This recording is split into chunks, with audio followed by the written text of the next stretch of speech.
The idea that we had for this project was that we would train 2 separate groups of young people in Girlington negotiation skills and then bring them together, which we're going to do next week, to talk about basically what their issues are, what actually triggers us off and how we can maybe stop getting to the point where it might be a crisis. So the team set off to find one group of Asian young men and one group of Eastern European young men.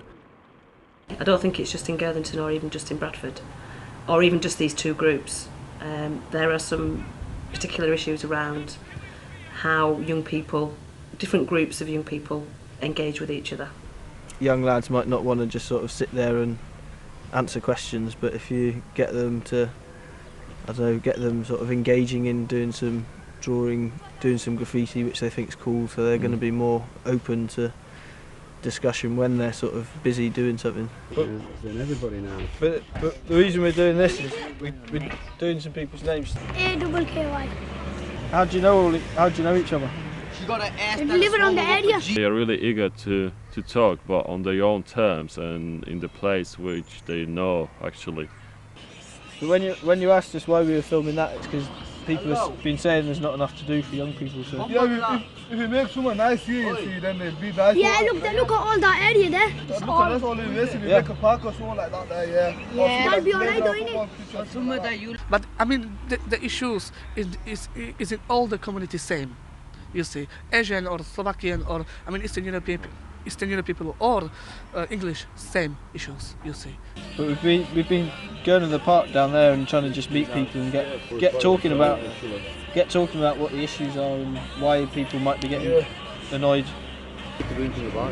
That's it. The world's like this now. Yeah.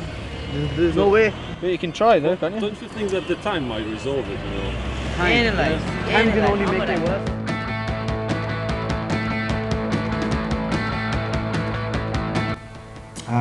There's a lot of activities towards Poles or Slovakians where they are on borderline of like criminal activities, where people are threatened, people are pushed around, or they are beaten, and they don't know what to do. People with an inability to effectively and successfully negotiate for their interests are more likely to avoid the issue or resort to violence. 3 years now, yeah? I've been here all my life. Yeah. From the year 2000 to the year 2009, I have seen a vast difference in this world. So just in reality. What has changed? Everything's changed. You wouldn't believe that some stories they happen here in Bradford are really close to us, and we are, like unaware of what's going on around us. Would that sum up what you're saying, that there's tension because people, they want to make money through selling drugs and just to have it. Yeah. So I mean, what you can do. Then you got people who owe other people money, who wanna beat them up for it because they owe money. Yeah. You've got loads of things, but they're all different.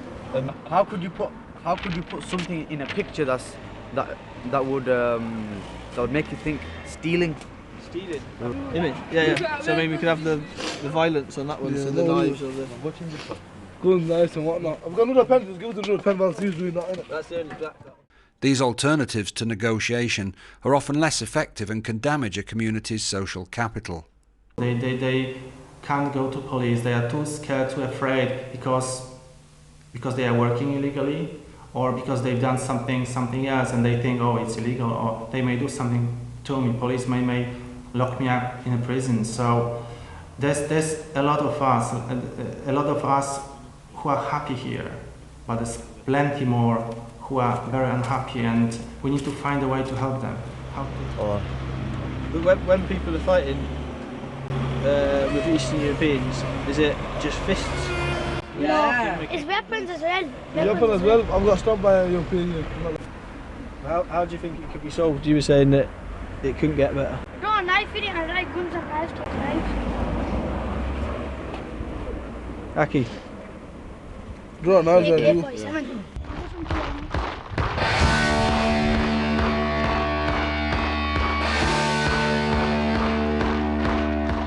One place where young men may get together is down at the local sports centre.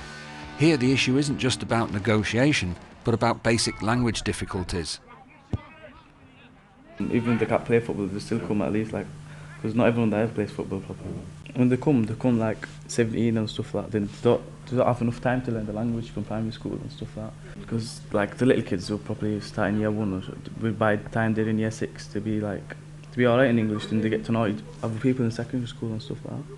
And secondary school don't really concentrate on English language. Can you think of anything that would represent language barriers in? Doesn't break the language barrier. If you break the language barrier, Eastern European people will wait for you out. No, I'm joking. You will never break the language barrier. So there are language difficulties which perhaps both groups could relate to.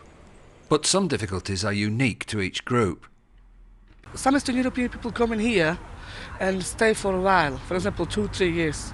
But as we know, the job is not all the time coming around. Like for example, they're working 2-3 years, the factory make redundant them, so they have to move to different city. You see, especially gypsies, travelers, they have to move to different cities because they have no job here. They have to support their families. Asian community, they come in here, they stick for a while because their families over 20, 50 years here. So they be coming here and they stay here. They're working here. They're making life here. People with strong communication and negotiation skills are better able to have their interests met and are more likely to participate in local governance processes.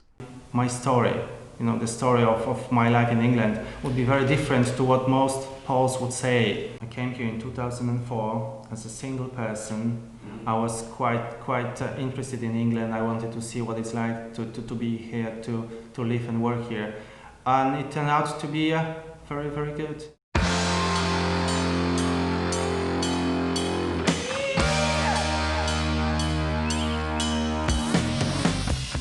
Participants on a project like this may learn the listening and understanding skills that help to diffuse anger and aggression. People can become aware of their own preconceived notions of the other and learn to recognise and mobilise their humanity into new solutions. I got idea before 2 months, but we don't have time to do that because we are really busy to go out and talking with Asian people as well, not so only Slovakian or Eastern European community, to go out and stop and Asian people and asking what they think about Eastern European community, what's the point, what are their points, what are they thinking of their neighbors, how do you see the problem, what we can do to sort that out the problem.